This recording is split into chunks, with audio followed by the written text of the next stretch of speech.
राजनीति का कहीं से वो है जननायक अखिलेश, वो है जननायक अखिलेश, वो है जननायक अखिलेश, वो है जननायक अखिलेश।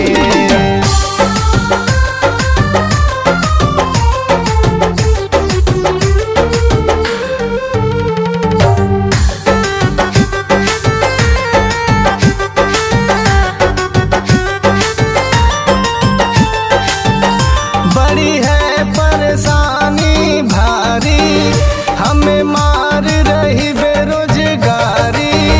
बड़ी है परेशानी भारी, हमें मार रही बेरोजगारी।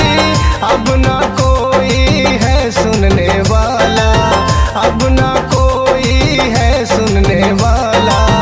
आ जाओ मेरे अखिलेश, वो है जननायक अखिलेश।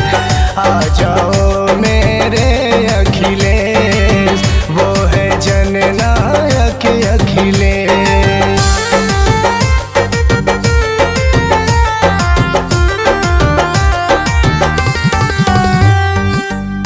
जनता उत्तर प्रदेश के मांगत बाटे अखिलेश के।